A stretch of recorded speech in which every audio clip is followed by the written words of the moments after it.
Hello guys, welcome to my YouTube हमारे चैनल। Panel के पास चलते हैं और ट्रेड्स लेना शुरू करते हैं। आप सभी को एक बार फिर से गुड मॉर्निंग। गाबा सर, बताइए इस समय का क्विक सिंगल। एचडीएफसी बैंक अच्छा लगता है, ट्रेड कर रहा है 1734 पर, स्टॉप होगा 1722 पर, on the upside target 1760। HDFC bank. HDFC bank, ये हो गई गाबा सर की पिक। चलिए सचिन, आपका क्विक सिंगल। अनुज जी, मुझे लग रहा है यहाँ पर बजाज ऑटो में भी कल के सत्र में एक अच्छा कंसोलिडेशन नजर आया था। वो कंसोलिडेशन का ब्रेकआउट यहाँ पर एग्जिबिट हो रहा है। 10,550 के आसपास इसके फ्यूचर्स ट्रेंड कर रहे हैं। स्टॉप लॉस आपको लगाना है 10,430 पे, एंड खरीदारी करनी है इसके फ्यूचर में 10,830 से लेके 11,000 के टारगेट्स के लिए। ओके, यहाँ पे हो गया बजाज ऑटो और अब चलते हैं मानस जी के पास। मानस जी, आपका ट्रेड। देखिए, बड़े कंसोलिडेशन के बाद एमएफएसएल में ब्रेकआउट देखने को मिला है, तो मेरे ख्याल से यहाँ पर एक अच्छी खासी रैली देखने को मिल सकती है।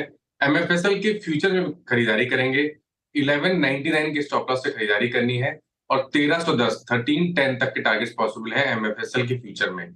अगर चाहे तो 1240 का कॉल ऑप्शन जो 28 रुपए पे ट्रेड हो रहा है, वहां पर 16 रुपए के स्टॉप लॉस से खरीदारी करिए और इस ऑप्शन में 50 रुपए के टारगेट्स।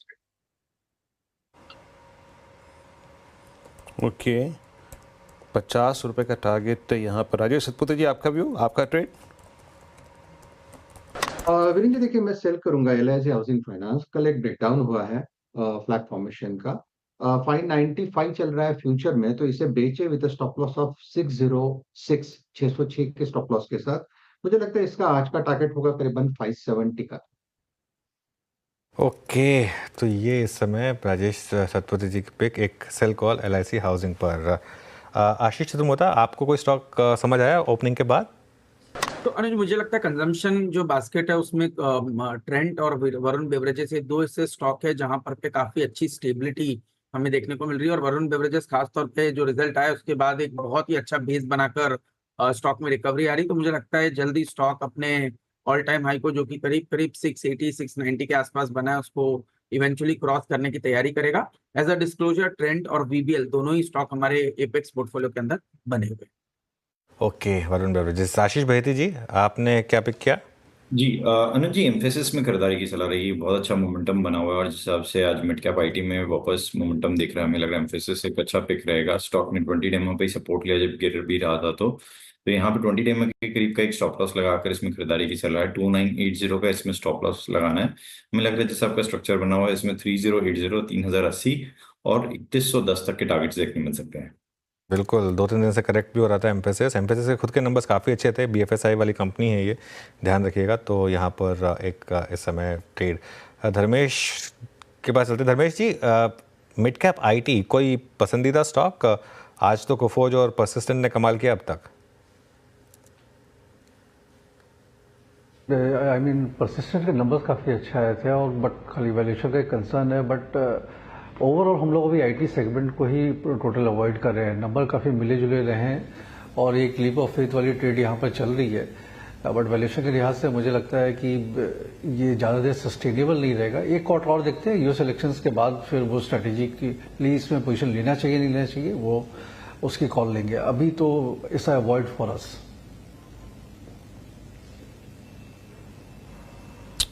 ओके, अभी आप कोई कॉल नहीं ले रहे हैं इस पर। अब थोड़ा सा और कुछ स्ट्रक्चर्स को यहाँ पे तलाशने की कोशिश करते हैं जहाँ पे स्टेबिलिटी आ रही है। निफ्टी गया करीब 520 तक, फिर वहाँ से कोलैप्स हो गया करीब 24453। तो ये दिक्कत थोड़ी सी है, यानी अगर आप इंट्राडे हाई से देखें तो अगेन हम करीब 70 पॉइंट रिट्रेस हो चुके हैं। सो हम देखिए बहुत ही लाइट चलेंगे यहाँ से, बहुत ही लाइट चलेंगे। ट्रेड्स थोड़ा सोच समझ के लिए जाएंगे यहाँ पर। अच्छा, वीकनेस कहाँ पर है उसमें M&M लेके आइए। आज दिग्गजों में जहाँ कोलैप्स होने की टेंडेंसी नज़र आ रही है,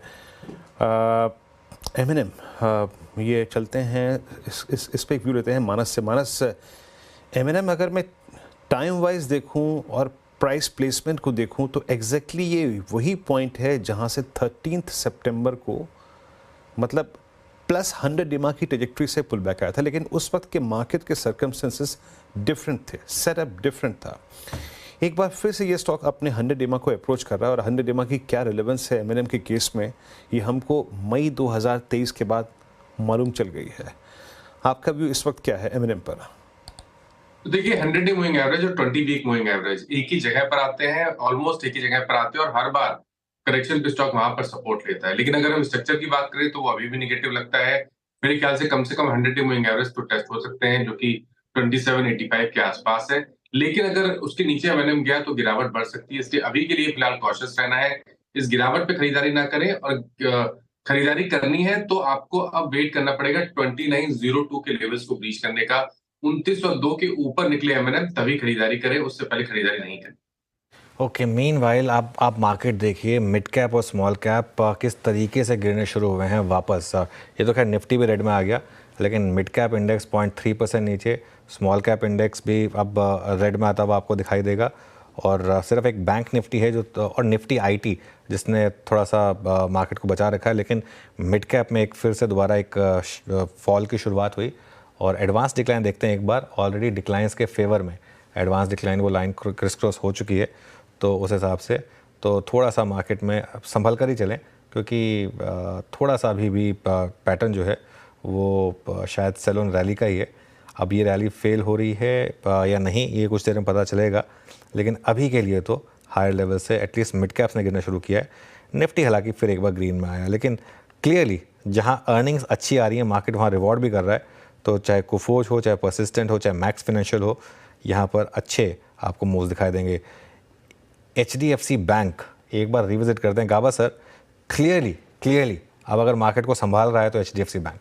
अब यहाँ पर आपका ये क्विक सिंगल भी था, क्या लग रहा है कि वापस 52 वीक हाई की तरफ बढ़ रहा है स्टॉक? बिल्कुल, पहले क्या था